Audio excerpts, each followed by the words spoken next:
So many of you have been writing in about how, like, the world feels like it's changing so fast and how that affects not just, like, our careers, but also, like, our personal lives, too.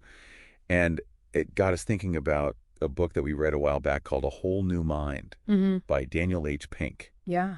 And Really fascinating book. yeah, it really is. And the thing that stuck with us is his big idea that, like, all those logical, analytical, left brain skills that we've been told are so important are still important. For sure. But it's those right brain qualities, those things like creativity and empathy and the ability to find joy and meaning that are, like, becoming even more vital in our lives. Yeah. And, Pink published this book back in the mid-2000s, and it really captured this shift. He argued that the information age, which was really dominated by what he called L-directed thinking, was giving way to this new era he calls the Conceptual Age. And this new era is driven by what he terms high concept and high touch. High concept is the ability to, like, create something new, right? To spot patterns that other people don't, to tell a compelling story. And high touch is that, like, crucial capacity for empathy, to, like, really understand human connections and to find meaning in what you do. Yeah. And the fact that, like, Tom Peters and Harvard Business Review endorsed this book really speaks volumes. Yeah, they don't just, like, slap their name on anything. Right, exactly. So clearly there's something important going on here.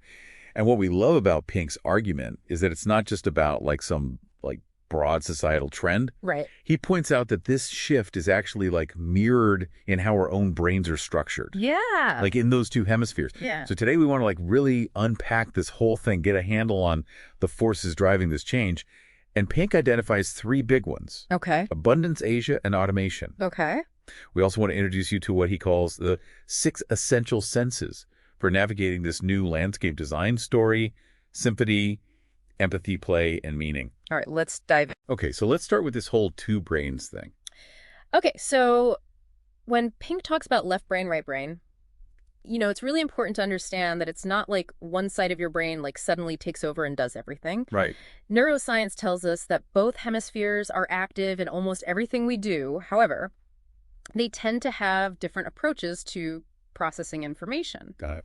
So that left hemisphere excels at that sequential thinking, logic analysis, that step-by-step processing that was so crucial to the information age. Okay, so that's like the classic left brain stuff. Exactly. And then you've got the right hemisphere, which tends to be more about, like, big picture stuff, like seeing connections between things, having those aha moments of insight. Absolutely. It's about intuition and creativity. And for a long time, especially in, like, education in the professional world, we've really, like, emphasized and rewarded those left brain capabilities. Oh, yeah. Think about the knowledge worker. Right. Peter Drucker highlighted that. And their whole analytical approach shaped the modern economy. And if you look at how we traditionally measure success, standardized tests like the SAT, the GMAT. Oh, yeah. They overwhelmingly assess L-directed thinking. Right. They want logic and, like, finding the single right answer. Right. Precisely. But Pink makes a really interesting point. The success of this left brain dominance has, in a way, started to diminish its importance. Okay. And that brings us to his first big driver of change: abundance. Abundance. And he uses this really great example of, like, a trip he takes to Potomac Yards. It's this big shopping center. Oh, yeah. Near his house. And he talks about this incredible array of choice, like Target with all these designer collaborations at, decent prices, Staples overflowing with every office supply you could possibly imagine, Best Buy with this endless selection of electronics. Yeah, I mean, it's overwhelming at times. It can be, but what I think is so insightful about this example is how he uses it to, like, illustrate this huge historical shift. Oh, yeah. Because for, like, the vast majority of human history, Right. the defining characteristic of life was scarcity. Right. But now, especially in, like, the developed world, Right. we live in an age of, like, almost overwhelming abundance. It really is. We have more choices, more goods, more information than ever before. I mean, just think about it. Like, in the last century, having a home and a car was, like, aspirational. It was the ultimate dream. Right now, home ownership is, like, widespread. And in many developed countries, there are actually more cars than licensed drivers. Yeah, it's incredible. So this abundance, Pink says, creates what Virginia Postel called an aesthetic imperative. Okay. And it's this idea that it's no longer enough for something to just be functional and cheap. Right. in a world with like tons of options. Right. Products need to be beautiful. They need to be unique. They need to be meaningful. So they need to stand out in some way. Exactly. And he brings it back to Target. And he talks about how like designer wastebaskets by Kareem Rashid A designer waste. are like selling like crazy. I mean, who would have thought? And there's a stylish toilet brush created by like the renowned architect Michael Graves. Like, really? A designer toilet brush. Wow. Big jokes. Like try explaining the need for that to your purely logical left brain. Right. So the point is, in a world where consumers have all these choices, Mm-hmm. those more right brain aptitudes like design and empathy become crucial. Totally. They're how businesses stand out. Right. It's not enough to just like meet the basic need. Right. You Yeah. have to connect with people on a different level. Okay, so that's abundance. Right. Let's talk about the second force that Pink highlights, Okay. Asia. Right. And this is about the trend of outsourcing standardized routine L-directed work to other parts of the world. Mm-hmm. And he specifically talks a lot about India. Right. And the scale that he describes is like mind-blowing. India's universities are graduating hundreds of thousands of like technically skilled people every year. Wow. And as a result, like a huge number of Fortune 500 companies are outsourcing their software development there. He mentions like GE, HB Siemens, Oracle, Wipro, Yeah. Big players. all with like substantial operations in India. Right. And it's not limited to just coding like financial analysis and radiology image interpretation. Even like legal research and tax preparation are being done remotely. And while the salaries for these jobs in India are lower than they would be in the West, Yeah. Pink points out that they still allow for like a very comfortable upper middle class lifestyle. Okay.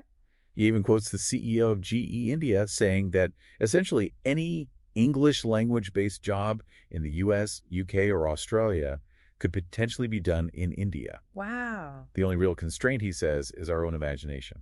So it's not about the skills, it's about something else.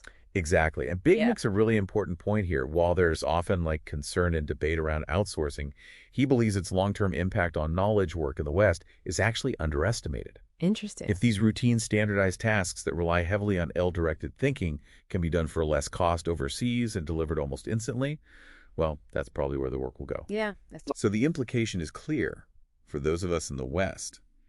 The need to develop those R-directed abilities, right. the things that are much harder to outsource, Right. becomes paramount. Absolutely. So we need to be building relationships, tackling new and complex problems, synthesizing information to see the bigger picture. Okay, so those are the skills that are going to be more in demand. Exactly.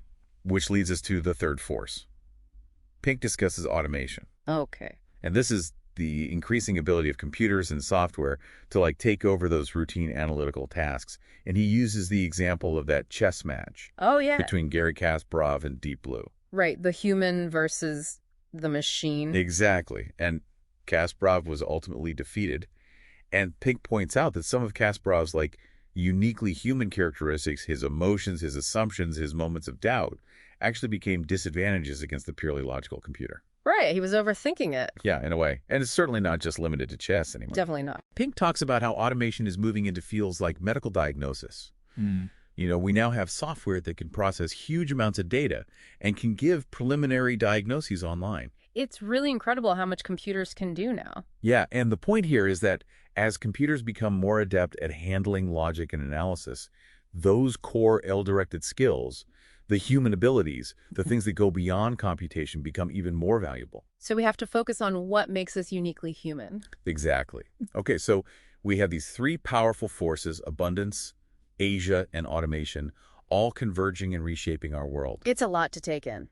It is. And Pink argues that this new reality demands a convergence of what he calls high concept and high touch. Okay, I've heard those terms before, but remind me again. Sure. So high concept refers to the ability to create new ideas, to see patterns, to synthesize information in new and interesting ways, and to like appreciate aesthetic beauty. So it's like that creative, innovative side. Exactly. It's tapping into that right brain thinking. High touch, on the other hand, is about empathy. Understanding and connecting with other people, building meaningful relationships, and having a strong sense of purpose. So it's about human connection. Exactly. And he gives this really interesting example with General Motors. Okay. You know, this like iconic symbol of the industrial age. Now they see themselves as being in the art business. Really? It's highlighting how important aesthetics and emotional connection are, even in traditionally logic-driven industries. That's a huge shift. It is. And he makes another interesting point. He says that a lot of those entry-level MBA tasks are becoming the blue-collar work of this century. Because of outsourcing and automation? Exactly. And this is increasing the value of those artistic high-concept abilities that are harder to standardize and replicate. Right. He even updates Charlie Wilson's famous quote about General Motors. What was it? He used to say, what's good for General Motors is good for the country. Oh, yeah, I remember that. But Pink says, today we're all in the art business. It's a big statement. It is. And it's even starting to be reflected in education. Pink mentions these alternative standardized tests, like the Rainbow Project, Okay. which are designed to measure things like creativity and practical intelligence. So instead of just logic and math. Right. So they ask students to caption cartoons, tell stories, figure out how to navigate social situations. And interestingly, these assessments are actually proving to be better predictors of college success than those traditional logic-based tests. So maybe we're starting to value different things. Maybe we are. And we're also seeing a lot of growth in those caring professions, like nursing and counseling. Right. These roles inherently require high-touch skills. And as those skills become more valued and less susceptible to outsourcing or automation, we're seeing things like rising nursing salaries and increased demand. It's like the market is telling us something. Yeah, it really is. So all of this sets the stage for Pink's central argument to truly thrive in this emerging conceptual age. We need to cultivate these right brain-oriented abilities. Okay, so this is where his six senses come in. Exactly. Yeah. And he argues that each of these is not just like a desirable trait, but a fundamental skill for achieving both personal and professional success.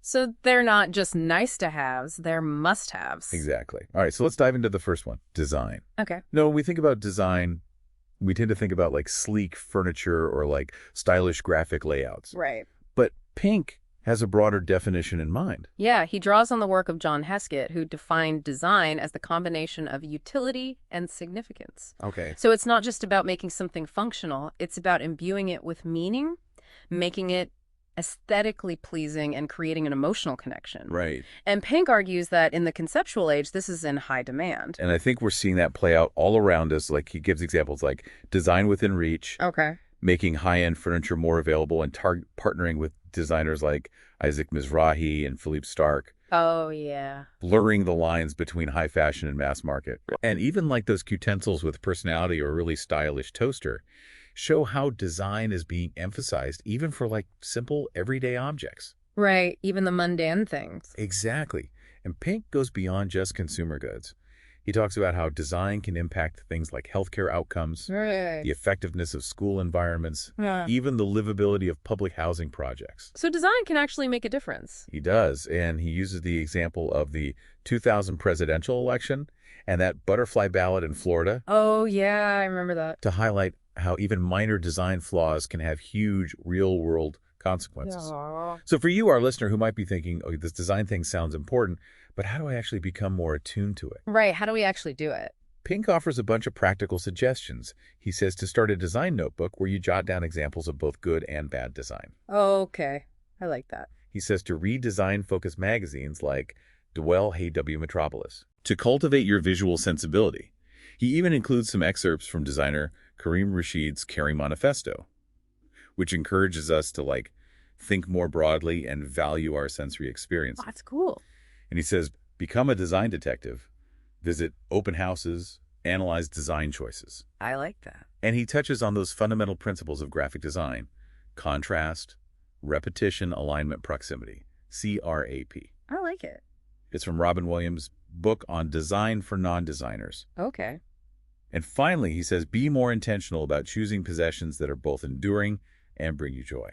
Okay, so be thoughtful about what you surround yourself with. Exactly. All right, let's move on to the second essential sense story. Okay, story. And in a world where we're constantly bombarded with information, Pink argues that the ability to craft and understand compelling narratives is becoming essential. Yeah, it's not enough to just have the facts anymore. Exactly. He points out that facts themselves have become ubiquitous. Right. What really matters is the ability to weave them into a meaningful context and deliver them with emotional resonance. So it's about how you present the facts. Exactly. And he emphasizes the power of narrative to connect, to explain, and to endure in our memories.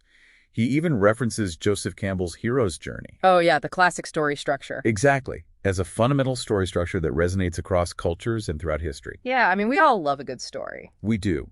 And businesses are recognizing the power of storytelling. Pink mentions economists who estimate that persuasion, which relies heavily on storytelling, accounts for a huge portion of the U.S. GDP. Wow, that's a big number. It is. And there's this growing organizational storytelling movement Okay. where companies are using narratives strategically to achieve their goals. Interesting. He gives some great examples of how a compelling story can be a key differentiator.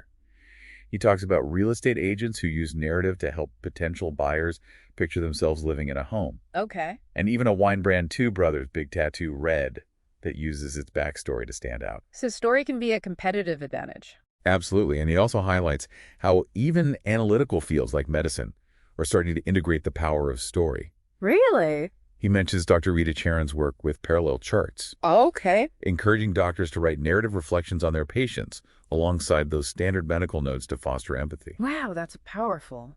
So how can you, our listener, develop your storytelling abilities? What Yeah. does Pink suggest? Yeah, what are the tips? He says practice writing mini sagas, Mini saga. super concise stories, just 50 words. Wow, that's short. It is, but it forces you to be impactful with limited space. I like that. He also says to get involved with StoryCorps, where people record and share each other's stories. Okay. And he says to be more observant in public spaces and play this mental game called Who Are These People? Who are these people? Inventing little stories about the people you see. That's fun. And of course, he says read myths, fables, Shakespeare, anything with a good story. And explore resources that delve into the art of storytelling, like Robert McKee's story or Joseph Campbell's The Hero with 1,000 Faces. Okay, great suggestion. Okay, the third sense Pink introduces is symphony. Symphony, okay. And this one might sound a little abstract at first. Yeah, what exactly does he mean by symphony? Well, he defines it as the ability to put disparate pieces together, to see the big picture, to bridge boundaries between different fields. It's about synthesis rather than just analysis. Okay, so it's like seeing the whole forest, not just the individual trees. Exactly. And he argues that as automation and outsourcing handle more of that specialized analytical work, Right. and as we're bombarded with tons of information in our personal lives, Right. the ability to connect the dots and grasp the whole becomes really important. Okay. He talks about boundary crossers, Boundary crossers? people who successfully combine expertise from seemingly unrelated fields. Okay, so like someone who's a scientist and an artist. Exactly. He gives an example of someone who's a professor of philosophy, a skilled pianist, and runs a consulting firm. Wow, that's impressive. And he introduces this idea he calls the Reese's Peanut Butter Cup theory of innovation. Reese's Peanut Butter Cup. It's the idea that powerful innovations often come from combining existing ideas in a new way. Okay, like chocolate and peanut butter. Exactly. He uses the example of a backpack designed using principles from suspension bridges. Wow, I never would have thought of that. And he reminds us about the role of the right hemisphere in those aha moments. Right. And he highlights the importance of metaphor, understanding one thing in terms of another as a key part of symphony. Okay, so how can our listeners cultivate this ability to see the symphony? Well, Pink suggests a few things, he says. Learning to draw can help focusing not just on individual objects, but on the relationships between them, Interesting. like in Betty Edwards' book, Drawing on the Right Side of the Brain. Okay. He also recommends looking for solutions in search of problems, Solutions in search of problems. using the why not framework to consider different applications for existing ideas. Okay. Like, where else could this work? What if we flipped it? I like that. And he stresses good brainstorming sessions. Lots of ideas, encourage wild thinking, use visuals, defer judgment, and one person speaks at a time. Okay, so really focused brainstorming. Exactly. All right, the fourth essential sense is empathy. Empathy. And while it seems like a pretty straightforward concept, Pink dives into some of the nuances. Right. And he defines it as the ability to imagine yourself in another person's situation and understand their emotions. So not just feeling sorry for them, but actually feeling with them? Exactly. And he points to biological things like mirror neurons Okay. that fire both when we do something and when we see someone else doing it, Interesting. and even contagious yawning. Right. And he emphasizes the importance of facial expressions Oh, yeah. as indicators of emotions. He talks about Paul Ekman's research on universal facial expressions Okay. and the role of the right hemisphere in reading those cues. So we're literally wired for empathy. In a way. And he even talks about how to tell a genuine smile from a fake one. Really? How do you do that? You look at the muscles around the eyes. Oh, interesting. And he illustrates the importance of empathy in medicine with the story of that postal worker who got anthrax. Oh, yeah. And his doctor's intuition and empathetic listening saved his life. Wow, that's a powerful example. And he talks about the growing recognition of empathy in healing and the rise of professions like nursing, where empathy is essential. Right. He even touches on empathy differences between men and women, Okay. moving beyond stereotypes and looking at the research. Right. So what can people do to strengthen their empathy muscles? That's a good question. Well, Pink suggests taking online facial expression tests Okay. to get better at recognizing emotional cues. Hmm. He says to read Paul Ekman's work to understand emotions and their expressions. Okay.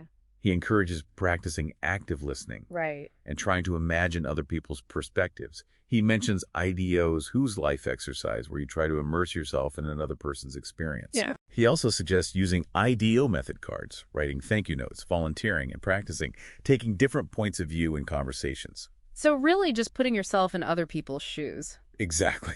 Yeah. Okay, the fifth sense Pink explores is play. Play. And in our often overly serious world, he makes a case for the benefits of laughter, lightheartedness, games, and humor. Yeah, we could all use a little more of that. He contrasts things like Henry Ford's River Rouge plant, where laughter was a disciplinary offense, Really? with companies like Southwest Airlines that embrace fun. So a total shift in culture. Yeah, and he explores the power of games, especially video games like America's Army, as tools for learning, problem solving, and self-expression. Okay, so games can be more than just entertainment. Exactly, and he talks about James Paul Gee, who argues that well-designed video games can be incredible learning environments. Interesting. And he highlights how role-playing games can even enhance right brain abilities How so? by letting players step into different roles and perspectives. Okay, so it's like a form of empathy training. In a way, and he gets into the neuroscience of humor and how the right hemisphere is key to understanding it. Right. And while humor in organizations can be tricky, he also highlights its potential to break down barriers and foster connection. So used appropriately, it can be a powerful tool. Exactly. And he even talks about the Laughter Club movement, The Laughter Club. started by Dr. Madan Kataria, Okay. and the benefits of thought-free laughter. Just laughing for the sake of laughing. Exactly. So how can you inject more playfulness into your life? Yeah. Give us some tips. Well, Pink recommends trying the cartoon captions game, like the one in the New Yorker. Okay. He encourages exploring video games, All right. even if you haven't before, to see their potential. Okay. He suggests finding toys and playful learning tools for adults. So like things that make learning fun. Exactly. And he encourages initiating laughter, taking inspiration from Dr. Kataria's why not approach. So just being more open to laughter and joy. Exactly. And finally, we get to the sixth sense, meaning. Meaning, And in a world of increasing abundance, Pink argues we're seeing this growing desire for purpose, makes sense. for something more than just stuff. Yeah. He discusses this shift from material wants to what he calls meaning want. Meaning want. And he references thinkers like Viktor Frankl, Robert Fogel, Ronald Inglehart. Okay. And he talks about the growing dialogue between science and spirituality, even highlighting the Dalai Lama's interactions with scientists. Wow. And he says even the business world is starting to take meaning seriously, with researchers exploring spiritual audits in organizations. Spiritual audits. Yeah, and he talks about the positive psychology movement and how true lasting happiness often comes from meaning. Okay. And he uses this great metaphor of the labyrinth versus the maze. Okay. In a maze, you just try to find the exit. Right. But in a labyrinth, the purpose is in the journey itself. So it's not about the destination, it's about the path. Exactly. So for those looking to cultivate meaning, what does Pink suggest? Yeah, what are some practical steps? Well, he recommends walking a labyrinth as a form of reflection. Okay. He suggests the gratitude visit, The gratitude visit. where you write a letter expressing appreciation to someone who's impacted you, and then read it to them. Wow, that's beautiful. It is. And he encourages dedicating your work to something meaningful. And he suggests picturing yourself at 90 and thinking about what truly matters. What a great exercise. So as we wrap up Pink's message and work, a whole new mind is that this emerging conceptual age needs a whole new mind. One that balances logic and analysis with creativity, empathy, and meaning. So left brain and right brain working together. Exactly. And these six senses, design, story, symphony, empathy, play, and meaning, Yeah. are becoming essential Right. for navigating this new world. Absolutely. So as you, our listener, think about all of this, take a moment to consider which of these six senses resonates most with you right now. Which one feels like the most fruitful area for you to explore and cultivate as you continue your own unique journey? Your own personal labyrinth. Exactly. It's a great way to think about it. Yeah, it is. Well, that was a fascinating deep dive. Yeah, it was. And we hope you got a lot out of it. And as always, keep those cards and letters coming. We love hearing from you. And we'll see you next time on The Deep Dive. See you next time. Bye.